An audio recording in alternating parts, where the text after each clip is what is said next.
ఇది మునుగోడు నియోజకవర్గం. మరి చాలా పెద్ద ఎత్తున ప్రపంచమంతా చెప్పుకున్నారు మీ ఎన్నికలు ఎంత ఖర్చు అయింది, ఏమైంది, ఏం కథ అయింది, మొత్తం మీదే ముచ్చటుండే చాలా రోజు.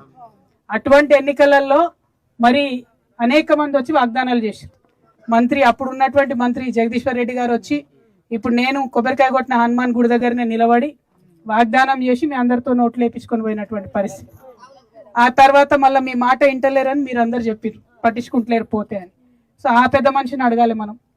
ఇక రెండోది, ఇప్పుడున్న ఎమ్మెల్యే గారు రాజగోపాల్ రెడ్డి గారు ఎవరైతే ఉన్నారో ఆయన కూడా వచ్చి మరి అక్కడ కేటీఆర్ గారి కాన్స్టిట్యున్సీలో మిడ్ మానేర్ కట్టినప్పుడు ఎట్లయితే లాభం చేసిరో మరి కేసీఆర్ గారి కాన్స్టిట్యున్సీలో మల్లన్న సాగర్ కట్టిన రైతులకు ఎట్లయితే లాభం చేసిరో ఆ లెక్కన ఉదయ సముద్రం నిర్వాసితులకు, శివన్నగూడెం నిర్వాసితులకు, రామకృష్ణాపురం నిర్వాసితులకు, లక్ష్మణాపురం నిర్వాసితులకు అందరికీ కూడా నేను ఎకరానికి 25 లక్షల రూపాయలు ఇప్పిస్తా అని చెప్పి రాజగోపాల్ రెడ్డి గారు చెప్పిరా అన్నాడు ఎన్నికల ప్రచారంలో.